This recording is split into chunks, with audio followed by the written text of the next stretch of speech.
Greetings and welcome to the little town of Burgess Hill. Come and join me as we drive back to Brighton.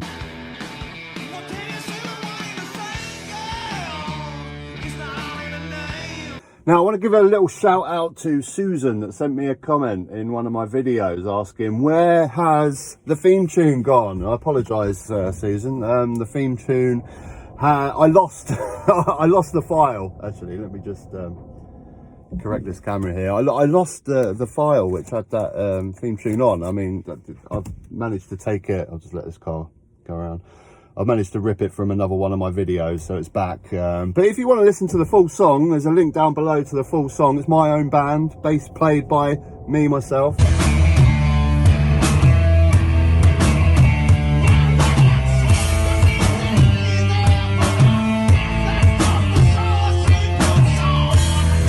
So go check out the full song if you ever want to, if you ever missed the theme tune, but there it is anyway. So today, as always, with my Drive Me videos, we're going to drive back to Brighton from Burgess Hill here. Just dropped off at this, looks like a brand spanking new housing estate here. Just delivered them some furniture. But yeah, we're going to drive back to Brighton, so come and join me. As always, with my Drive Me videos, I'll timestamp all the various topics that I talk about. So if you want to skip to one that you're particularly interested in, do so, or come and join me for the whole drive. Let's see. So we're going to talk about various things today. I want to talk about Twitter. I want to talk about social media, arguments, stuff like that. I want to talk about green taxes. I'm getting a lot of conversation about green taxes. Should they be here in a cost of living crisis? What do they do? What are they spent on? I want to talk about that a little bit. And if we've got time, I might put some Brexiteer comments up. They're always a good laugh, aren't they? They're always good fun. But yeah, first of all, I want to touch on Twitter. So Twitter was something that I never really got involved with for a long period of time. I never bothered with Twitter. I guess maybe, I don't know, 4, 5, 6 months ago. I guess after I went away and done my social media detox for a while, and I come back on the YouTube channel, I took up Twitter because it's a good tool for bringing people to your YouTube channel, to try and grow your YouTube channel. And it definitely is. You know, your tweets can be seen by thousands of people and they can come and check out your channel, and it's a good tool for that. But oh my god, it really is just the most disgusting pit. It's the worst social media site. It really is. It just brings out the worst traits in humanity, Twitter. And this is what I'm finding after being on it for a while. A couple of things straight away. It's incredibly addictive. For someone that has an addictive personality like myself, it's not good. And also for someone like myself that enjoys a debate and enjoys an argument, it's sweets to a kid, isn't it? It's candy to a baby. It's just, I've never known a social media site like it to be so addictive, and it is. And it, like I say, it really does bring out the worst traits in humanity, where you're just putting something out there and, or are people going to enjoy what I said? That one witty remark that I put on someone's comment. Oh, look at the likes coming in. Look at it really is the worst. I'm gonna let this fan in. It's disgusting. It really is, and it's so addictive. It's so addictive, and it is just one giant argument. It doesn't even matter what your thing is. Whatever your thing is, if you're on Twitter for politics, you'll argue about politics. If you're on Twitter for Formula One or music, you'll be arguing. Whatever your topic is, whatever you follow, Twitter is just one massive argument, and I hate it with a passion. But over the few months of having it, I've become addicted to it. I really have, in a certain way, and it's got to go. And I guess this comes back to you know, how do you find a balance with social media? I think we're all going through the same thing of how to balance it in your life. You know, some people get addicted to it and let it control their life and completely take over. Some people find ways of balancing it right. Oh, well, you know, I'm only going to go on social media for an hour a day. The balance that I came up with social media is just taking a couple of months off, which I've done a couple of times, which has included this YouTube channel where I've gone, right, okay, I'm taking 2 months off. Instagram's going, Twitter's going, YouTube is going, everything's going, and I'm going to take 2 months off. And I've done that last in, what was it, March, April, I think. I've actually got a lot of footage to make a video about my experiences of taking 2 months off from social media, where I basically looked at my phone and saw that I was spending 2 hours a day on social media. Everyone's done this, haven't they? Everyone's looked at that screen that you have on your iPhone that tells you how much time you're spending, and we've all cringed and gone, oh God, Jesus Christ, how can I be productive? I could be so much more productive with those 2 hours a day. And that's basically what I've done.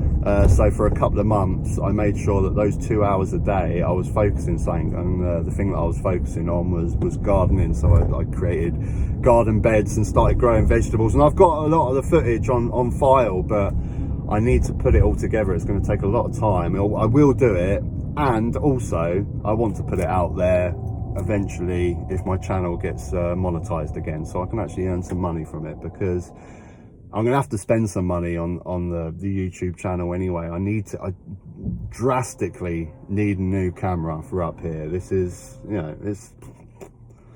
it's all right, it does the job, but the quality is not really that great. Actually, I'll give the screen a bit of a wash as well, actually. But more than that, I need new computer equipment. I'm dealing with a nearly 10-year-old Mac that I do my little Mac laptop that I do my editing on, and it is so slow. It is so slow. I desperately need new equipment. So yeah, I want to put that video out when I'm monetized. But anyway, going back to the subject at hand, that was the way that I thought I could find a nice balance with social media, by, you know, a couple of times a year taking a couple of months off. And get out this guy's way, or is he going to go out my way? Okay, taking a couple of months off. But I think it's like any sort of addiction. If you're always going back to it, if you're a heroin addict that takes 2 months off and then you go back to heroin, you're going to go back at it like full force, aren't you? You're going to go at it like the clappers. I'm not so sure that's the best way of dealing with it. So, you know, put in the comment section if you have the same battle with social media and things like that. If you are trying to battle finding the right balance, do you just do a few hours a day? I don't know, but that's what I tried, and it kind of worked. But then when I do go back to it, I seem to go back at it with full force like never before. And I'm on Twitter arguing, I'm on YouTube arguing with people and getting into debates, and it's just, I think that is the worst thing about it. You know, hardly any, if you go to other parts of the world, right, I've spent quite a lot of time in the Philippines, and people don't spend their time online arguing with each other. It's just us here. It's just us here in, I don't think there's going to be enough room for me as well. You're going to have to come forward as well, mate. You know, other parts of the world, they don't spend their time constantly arguing with each other. They just go about their day. Okay, this guy's going to let me go.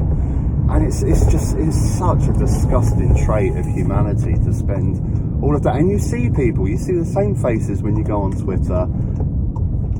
You know, I mean, they must be pumping out about 20 tweets a day that are just constant arguing. And I'm not saying I'm not guilty of this. Of course I am.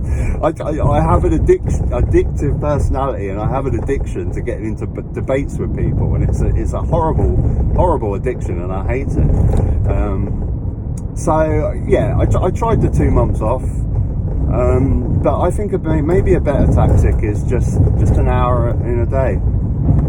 And going forward, like I say, when I do get the channel monetized again, you know, there are aspects that I love about social media, and I'm always going to love making videos. I love making videos. I love discussing topics. I love communicating with my subscribers in the comment section and having debates here and there, you know, friendly debates with my subscribers. And I enjoy I just like making videos, you know. I like making humorous videos. It's an output that I enjoy. It's a creative output. I always have to have something creative on the go. You know, I mentioned at the beginning of the video I used to be in a band, I have to have something creative going on, and I really enjoy making YouTube videos. So going forward, when I can invest some money into getting some better computer equipment, I'm gonna dive into more sort of videos with the laptop, researching. Sorry folks, just forgot to plug my camera into it, run out, it's back on now. But yeah, I want to look into just researching topics. Like, I'm really fascinated by, which kind of brings me on to the next topic. I said I was going to talk about green taxes. You know, I keep hearing so much about green taxes. What are they being used for? Should they be in place when we're dealing with the cost of living crisis, when we've got more electricity bills? You know, I want to sort of maybe do some videos where I just sit there at the computer and just research, just go through, just look into what these things are being used for, and what these taxes are being used for, and really properly research subjects and put it out there. And lots of different ideas, but also, you know, I'll keep the odd driving video, of course, but you know, these sort of videos, I'm limited to what I can do. I'm chatting to the camera, and I can't be online researching and things like that. I want to explore a few more avenues, but I'll still, you know, once a week or so upload a video where a drive along video where we drove along. But yeah, green taxes, I want to get into this because this is I keep hearing so much about this at the moment. Obviously you've got ULEZ, but I hear so many arguments, and I think a lot of the general public get their position on climate change skewed because of green taxes. Because they hate green taxes, they suddenly stop trusting climate science and go complete other way. And it's interesting because I think we need a better understanding of exactly what these green taxes do and what they're going. Because when you look at it simply, green taxes currently are 8% on our energy bills, which on the average bill is about £12 a month. Now, does that seem a lot? Well, it depends how much, you know, what position you're in. To someone that's really skimping and saving, a £12 discount on their energy bill would be huge. You know, that would make a real difference. You know, I'd argue, and I think Labour were arguing way before, that we should just have a much larger windfall tax on energy companies to give us a much bigger saving anyway, which would recoup that. But you know, the argument's there, isn't it? £12. The hardest up in this country, an extra £12 would seem them fit. But then when you actually research what these green taxes are going into, you know, the argument is that they save more than they do, and this is a lot of what preemptive taxing is doing. You think on the short term, £12 taken away is not good, but then if you look what it's invested in, it's produced insulation for millions of homes in this country. Green tax, it's helped push for wind farms and renewable energies, so we're not so reliant on Russian energies and Russian gas like what Germany are finding problems with at the moment. So it's like I say, it's a subject that I'd really like to go down the rabbit hole and research further. Maybe some of you guys in the comments might like to give your thoughts, but it's definitely a subject that needs to be talked about more, because the understanding of it is just not good enough. It's people look at it so simply. It's £12 that's taken away that we could have, but that £12 that has helped massive amounts in insulating millions of people's homes and pushing for renewable energies in this country. And just think, you know, if we had a government that was willing to nationalise energy and we had all this wind energy, oh god, think how the advantages we could have. It would be incredible, wouldn't it? Absolutely incredible. But yeah, what's your thoughts? So it's a bit doom and gloom actually, the start of this video, isn't it? With Twitter. Should we have a laugh? Should we have a laugh for the rest of the video? Let's have a laugh for the rest of the video. Should we do some Brexit comments? So obviously I'm driving, so I can't read them out, but there's sort of about 3 or 4 that I distinctly remember that I've had. I've had thousands of comments on the recent Alistair Campbell video that I've... You bring these people on, you never challenge them. You let them talk utter rubbish about Brexit, and it's happened on the BBC for year after year after year. Okay. Put out, and yeah, Some of them are quite amusing. So I'll put the actual comment up on screen, but I kind of remember which ones they were.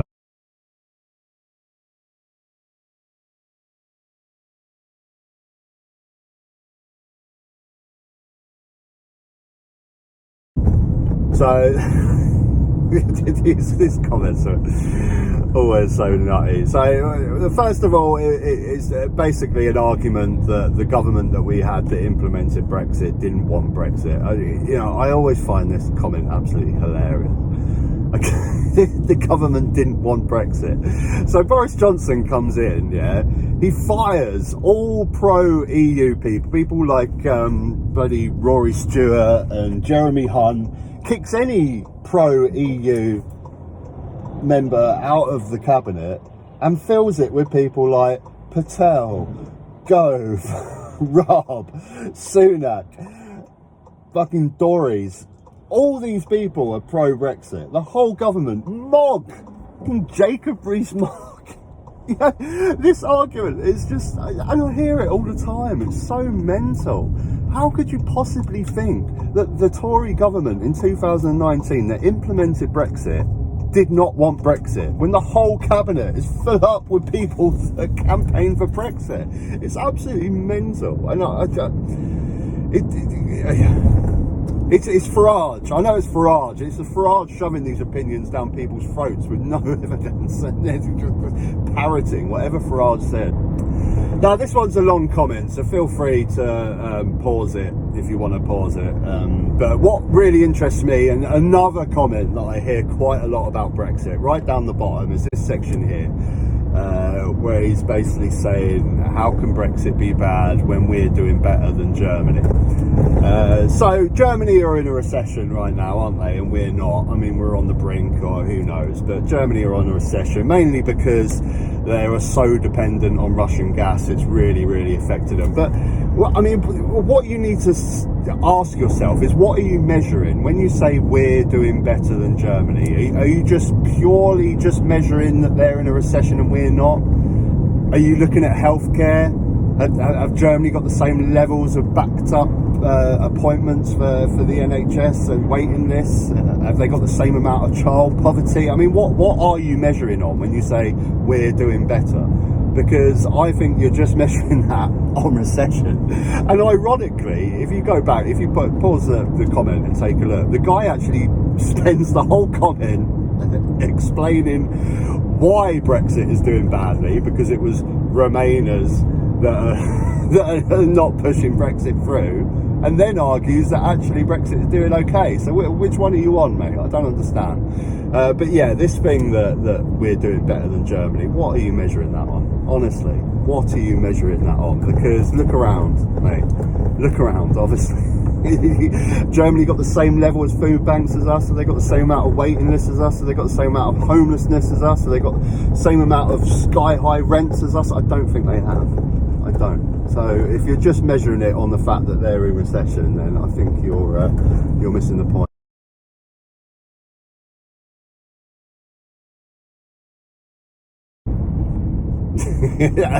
Another comment that was so prevalent on this video. So these comments come from the video with Alistair Campbell on the BBC. He's having a go at the BBC for not countering these Brexit arguments and not basically calling out bullshit on Brexit when they see it. And so many comments blaming Alistair Campbell and the BBC for the reason we have a shit Brexit. So they've come to the conclusion that Brexit is shit, but they're blaming Alistair Campbell and the BBC. I'm sorry, I hate to break this to you, bud, but Alistair Campbell and the BBC are not in government. If you're going to blame someone for the failings of Brexit, blame a majority, a stonking Tory majority, a stonking pro-Brexit Tory majority, like we just said, with a cabinet full of Brexiteers, Sunak, Patel, Gove, Raab, all of them pro-Brexit that put Brexit forward. And you think it's the fault of Alistair Campbell that has a podcast and the BBC. The BBC are not implementing Brexit. It fascinates me. It really does fascinate. And like I say, it's the parroting rubbish that comes from Nigel Farage and GB News. It's just being thrown in by these guys because how? How can the BBC be responsible for the implementation from government of Brexit? No.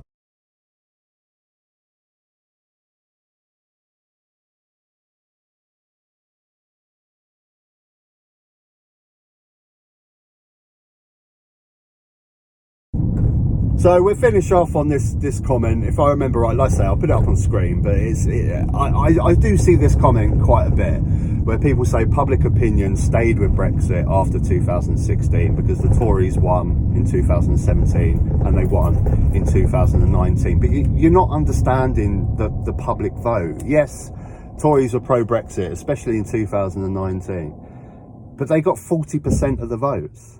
So where did the other 60% went? The SNP, pro-European. Lib Dems, pro-European. Greens, pro-European. Labour, offering a second referendum. The majority of that vote went on pro-European parties. And even more so in 2017 because the Tories didn't have a majority. They had to get in with the DUP. So, you know, this notion that public opinion stayed with Brexit after, I think 2016 was the perfect time to have that referendum for the Brexit camp, I think. But yeah, what are your thoughts? It's always amusing listening to these comments. But yeah, the most fascinating one of all that I just hear all the time is that Remainers are the reason that we have a bad Brexit. It's utter bollocks. When you've got a stonking Tory majority in 2019 to implement exactly the Brexit you want, and you're blaming Remainers. Mental. Anyway, we're back in Brighton now.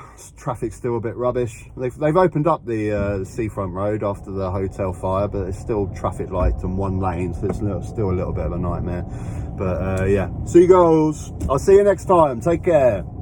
Oh, I always forget. If you got this far, you must have enjoyed the video. Maybe like and subscribe. Till next time. Take care.